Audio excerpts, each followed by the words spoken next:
মনে পড়লে এখনো আনন্দ হয় আবার কষ্ট লাগে, এমন ঈদ কাটিয়েছিলেন কখনো? পারিবারিক অবস্থা তো ভালো ছিল না, আর্থিক অবস্থা তো ভালো ছিল না। তো এরপরও আমার মা সবসময় চেষ্টা করতো যে আমাকে কিছু না কিছু একটা দিবে। আমাকে তারা ক্লোজ আপ ওয়ান বানিয়ে ছাড়বে এমন একটা ব্যাপার ছিল। মনু বলে যাব কাছে, নিয়তি দ্বারা এসে কেন যে এমন, আহারে আহারে আহারে জীবন।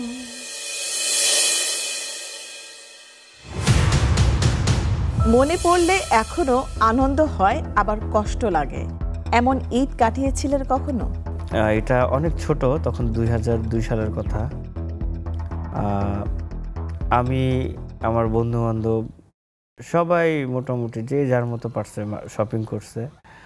তো আমি আবার প্রতিটা ঈদেই আমার মার কাছে সবসময় বায়না ধরতাম যে আমার এটা লাগবে ওইটা লাগবে, এবং আমার যেটা পছন্দ আমি সেটাই নিতাম।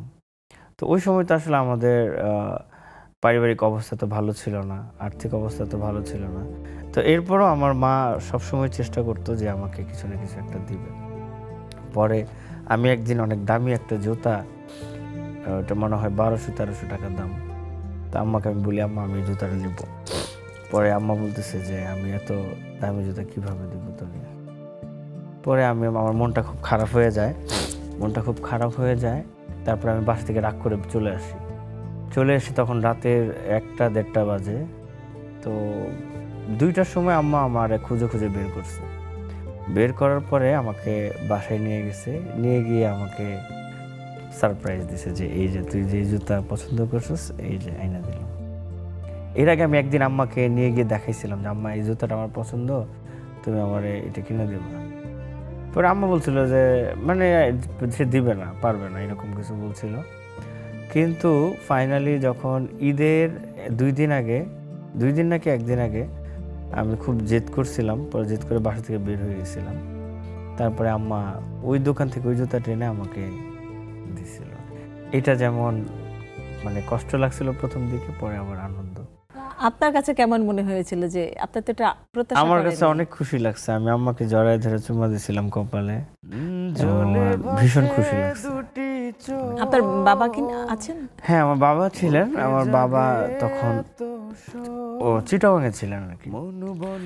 আচ্ছা, আর কেমন কেটেছিল শৈশবটা আপনার, একটু যদি বলতেন? আমার শৈশবটা আসলে অন্য সবার মতোই কেটেছিল, কিন্তু ওই রাজকীয় ব্যাপারটা তো ছিল না। আর আমার জায়গায় আমি আবার রাজার মতোই ছিলাম, ঠিক আছে? কারণ আমার মা আমাকে কখনো কোনো কারণে চায় নাই আমি কোনো কারণে কষ্ট পাই। আম্মা কাজ করে হোক, মানে কষ্ট করে হোক, কারো কাছ থেকে নিয়ে হোক, ধার করে হোক, যেভাবে হোক, আমি যখন যেটা চেয়েছি সে আমার চাওয়াটা পূরণ করেছে। আর ওখানকার যখন আপনারা ছিলেন, জামালপুরে তো আপনার জন্ম, তো পড়াশোনা কি জামালপুরে? হ্যাঁ, আমি ক্লাস 8 পর্যন্ত পড়েছি। তারপরে আমি এই ম্যাট্রিক পাস করি উন্মুক্ত বিশ্ববিদ্যালয় থেকে, ওপেন ইউনিভার্সিটি থেকে। তো এই পর্যন্ত আমার পড়াশোনা আর কি। আচ্ছা, আর পরিবারে কে কে আছে? ভাই পরিবারে আমার বড় ভাই আছে একজন, সে গাজীপুরে থাকে। আমার বাবা মা, আমি আর আমার ওয়াইফ, আমার 3 বাচ্চা। আমরা পরবর্তী কোশ্চেনে চলে যাই। রিয়েলিটি শো এর মাধ্যমে আমরা অনেক শিল্পী পেয়েছি, কিন্তু এখন তেমনটা পাচ্ছি না কেন, আপনি কি মনে করেন? কারণ আপনি নিজে একটা রিয়েলিটি শো এর মাধ্যমে এসেছেন, সেই সময় বেশ কয়েকজন শিল্পী আসছে। রিয়েলিটি শো আসলে আমাদের সময় যেমন ফেয়ার ছিল সবকিছু, মানে মানুষ একটা আকর্ষণ নিয়ে আমাদের প্রোগ্রামটা দেখতো। অনেক মানুষ খাওয়া দাওয়া বাদ দিয়ে, মানে বিভিন্ন কাজ বাদ দিয়ে আমার টেলিভিশনের সামনে বসে থাকতো কখন শুরু হবে ক্লোজ আপ ওয়ান। তো আমাদের পরে আসলে যেগুলো হয়েছে এগুলো হচ্ছে ব্যবসা হয়ে গেছে, এগুলো বিজনেসে পরিণত হয়েছে। আসলে চ্যানেলগুলো এগুলো ব্যবসা করার জন্য করছে, মানে একটা সিম থেকে যত খুশি তত SMS। আমাদের সময় তো 5টা করে SMS ছিল, বাইন্ডিংস ছিল যে 5টার বেশি দেওয়া যাবে না। সবকিছু মিলে এটা একটা বিজনেস পলিসি হয়ে গেছে। এরপরে তো বিভিন্ন চ্যানেল বিজনেস করার জন্য এই রিয়েলিটি শোগুলো করেছে।